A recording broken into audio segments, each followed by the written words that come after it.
ప్రజలు డిసైడ్ అయితే మరి ప్రజల తీర్పు తప్పకుండా సరైనటువంటి సమయంలో సకాలంలో తీర్పు ఇస్తారనే విషయము ఈరోజు నిరూపణ జరిగింది.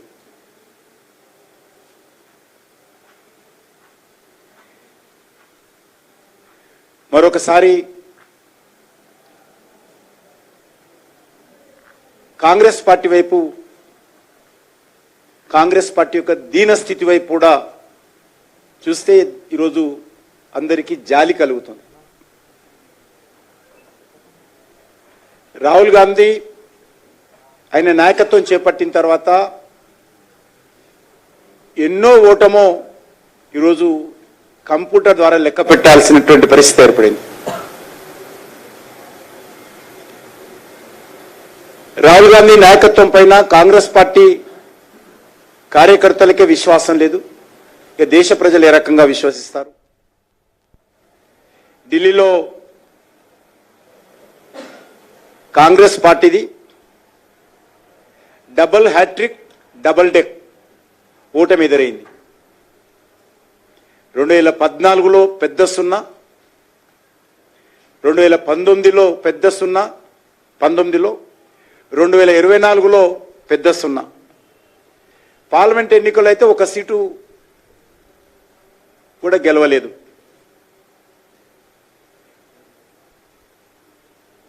అదేవిధంగా అసెంబ్లీ ఎలక్షన్స్కి వచ్చినట్లయితే 2015లో, 2020లో, 2025లో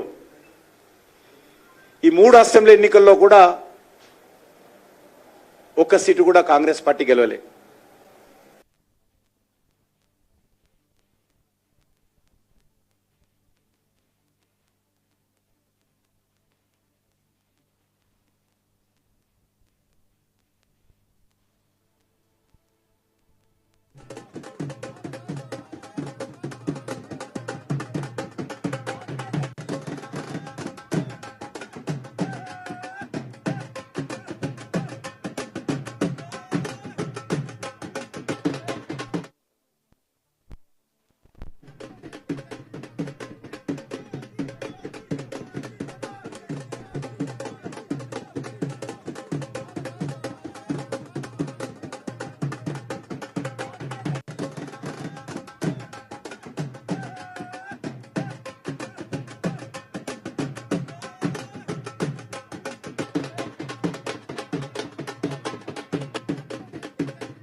ఉప ముఖ్యమంత్రి ప్రభుత్వము బీజేపీ యమునా నదిలో విషం కలిపింది అని చెప్పి నీచ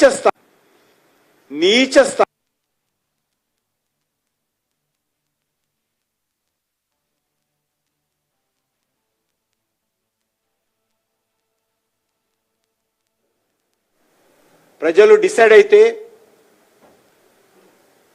మరి ప్రజల తీర్పు తప్పకుండా సరైనటువంటి సమయంలో సకాలంలో తీర్పు ఇస్తారనే విషయము ఈరోజు నిరూపణ జరిగింది.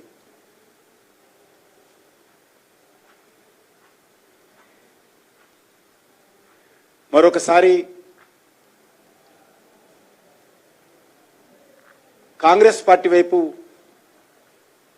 కాంగ్రెస్ పార్టీ యొక్క దీనస్థితి వైపు కూడా చూస్తే ఈరోజు అందరికీ జాలి కలుగుతుంది. రాహుల్ గాంధీ ఆయన నాయకత్వం చేపట్టిన తర్వాత ఎన్నో ఓటమో ఈరోజు కంప్యూటర్ ద్వారా లెక్క పెట్టాల్సినటువంటి పరిస్థితి ఏర్పడింది.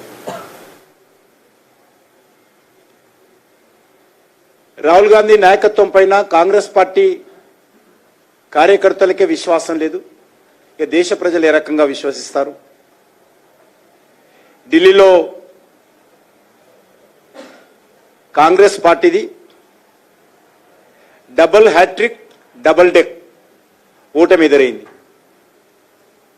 2014లో పెద్ద సున్నా, 2019లో పెద్ద సున్నా, 19లో 2024లో పెద్ద సున్నా. పార్లమెంట్ ఎన్నికల్లో అయితే ఒక సీటు కూడా గెలవలేదు.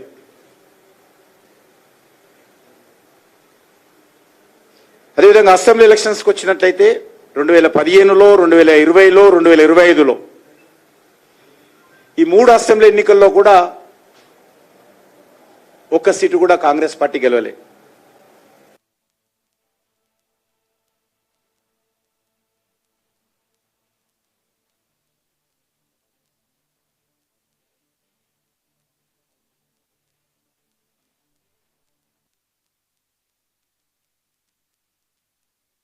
నాయకత్వంలో ఉన్నటువంటి భారతీయ జనతా పార్టీ ఎన్డీఏ భాగస్వామ్య పార్టీలకు మహారాష్ట్రలో గెలుపునిచ్చారు.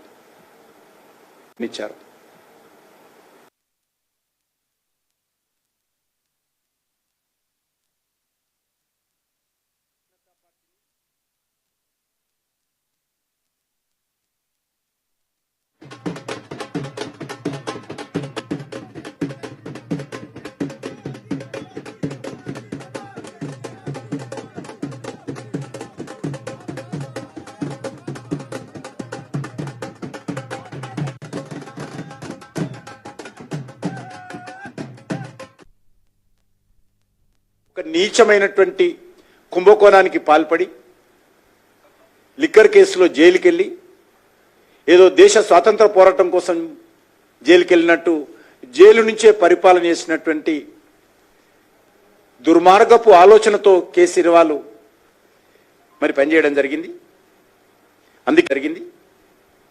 అందుకే ఆయన డ్రామాలను ఉన్నారనే విషయాన్ని సందర్భంగా మనవి చేస్తున్నాను.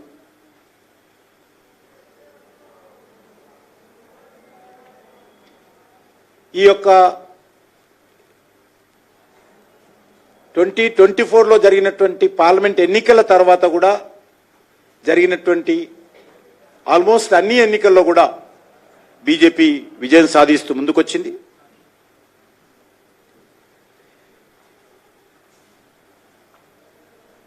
ఈరోజు నేను సామాన్య ప్రజల కోసమే రాజకీయాలకు వచ్చానంటూ అనేక రకాల ఉపన్యాసాలు ఇచ్చినప్పటికీ కూడా మరి కేజ్రీవాల్ని ఓడించడం జరిగింది. ఆయన మాట అన్నాడు మొన్న ఎలక్షన్స్లో, ఈ జన్మలో నరేంద్ర మోడీ గారు ఆప్ పార్టీని ఓడించలేడు, 2025లో కాదు కదా 2050లో కూడా ఆప్ను ఎవరూ ఓడించలేరు.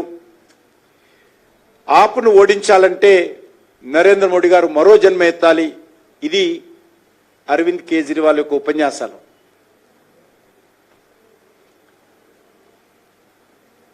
ఢిల్లీ ఎన్నికల ఫలితాలు వెలువడక ముందు వరకు కూడా అహంకారంతో అసత్య ప్రచారాలు చేసినటువంటి వ్యక్తి కేజ్రీవాల్.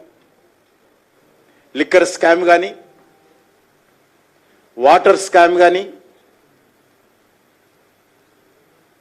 రాజ్మహల్ లాగా ముఖ్యమంత్రి నివాసమైనటువంటి శేష్మహల్ నిర్మాణం కానీ, అనేక ఆ పార్టీకి చెందినటువంటి ఎమ్మెల్యేలు మంత్రుల యొక్క అవినీతి కుంభకోణాలు కానీ